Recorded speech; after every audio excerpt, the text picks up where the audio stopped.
Good morning, everybody. My name is Deborah Byrne from Deborah Byrne Psychology Services, known across social media as DBpsychology. Today I'm going to talk about this week's blog, which is all about choosing a school for a disabled child.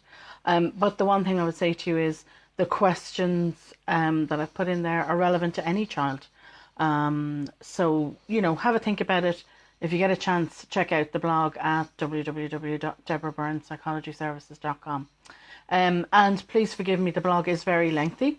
As I said, it is, there is an awful lot of questions to be asked, and an awful lot of things to think about as parents. We need to think about these things before we choose a school for our child. And, so do take your time, maybe read it once and then go back and with a notebook and read it a second time, or print it out if you can do that, and highlight the questions that you want to think about. With choosing a school for any child, and this is any child, you do really need to think ahead of the game. You always need to be thinking ahead, and sometimes several years ahead. So when your child is born, my recommendation really is to start thinking about where you want to send your child to school. This is for any child, and when you're going to move them to secondary school,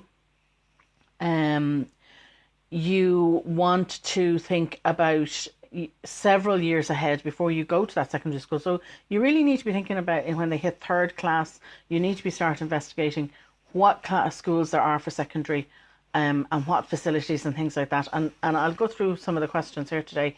But, you need to think ahead all the time, be thinking ahead. Now, specifically for a child with a disability, I am going to assume that you have an assessment, that your child has already been assessed. If they haven't, I have talked about getting assessments done before.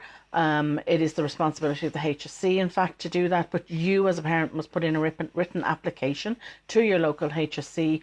And I go into detail. I've done that before, so do check out my blogs on that.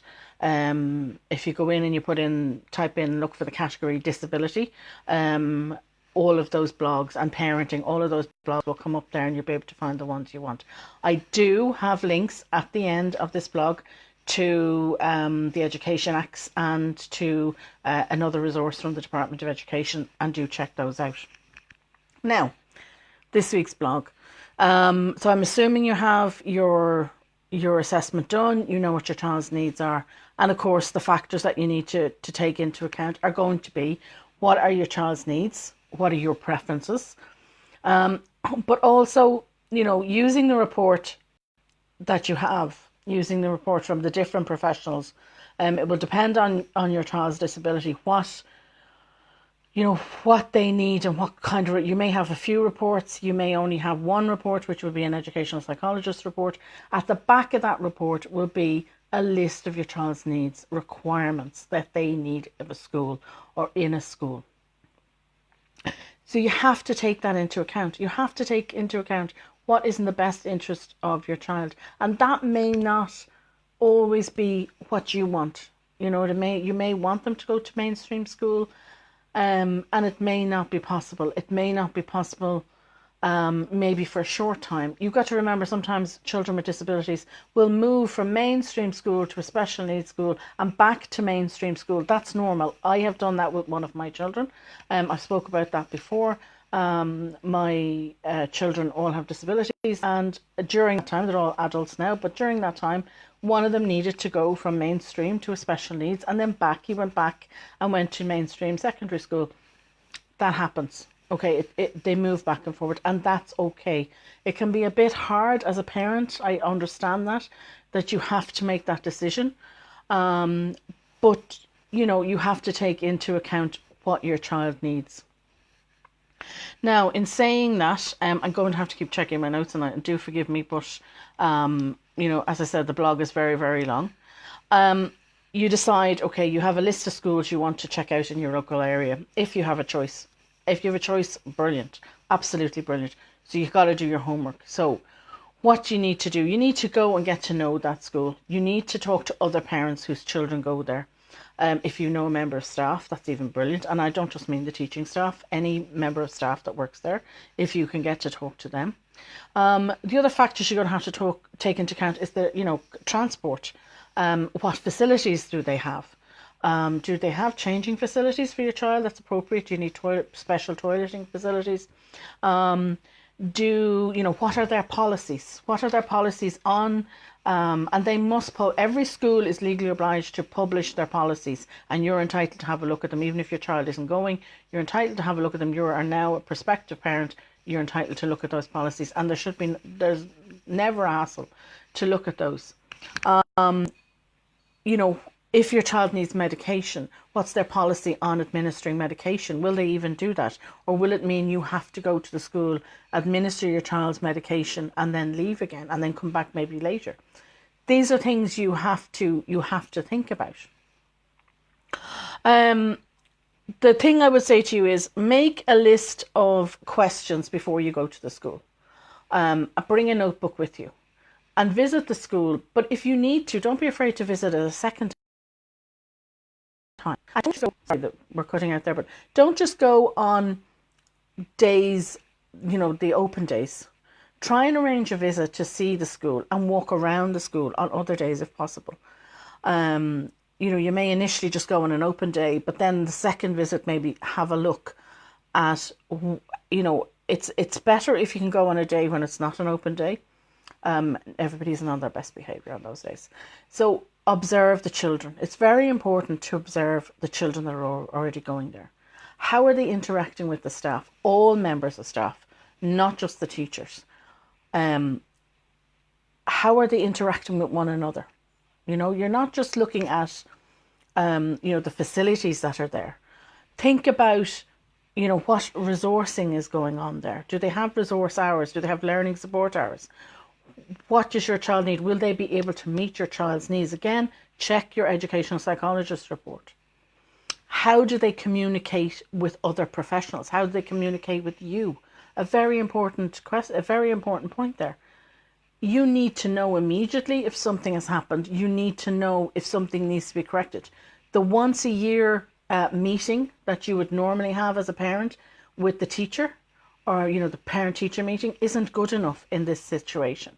You need to be getting communicated with on a continual basis. What form does that take?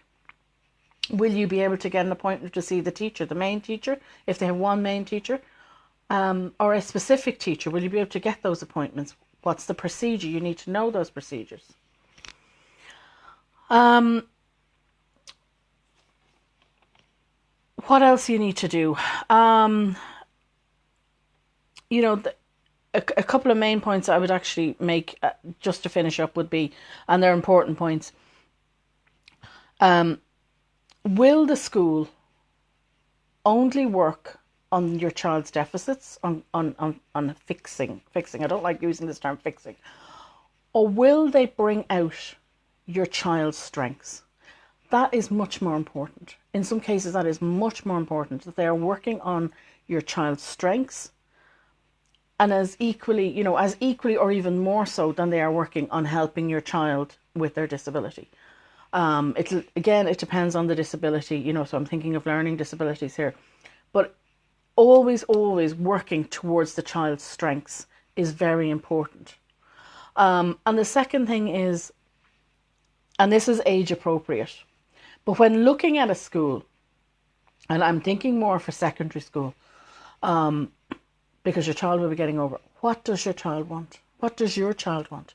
I mean, we can look at what our child needs, what our preferences are, what does the assessment need, what does the assessment say that your child requires, but never, ever, ever fail to ask your child what they want. What do they want?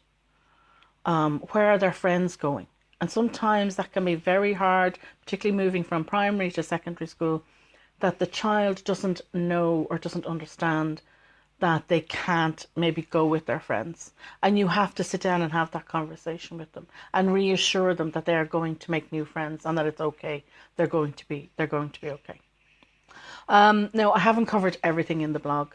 So as I said, if this is something that's a very of of big interest to you because your child is at that stage, or you're moving from primary to secondary school, sit down, read the blog one time through, and then maybe sit down and pull it apart and have your list of questions, or print it off and highlight your questions that you really want to have a look at the school. But as I said, we as parents, you have to think ahead. You really do. And I'm emphasizing this a second time today. You have to think ahead several years. In fact, particularly with somebody with a child with a disability, you have to think ahead several years.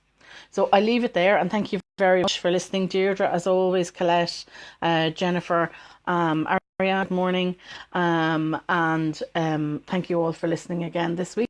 And I will talk to you all next Saturday morning, as always. And don't forget, there's a new blog coming out on Monday morning.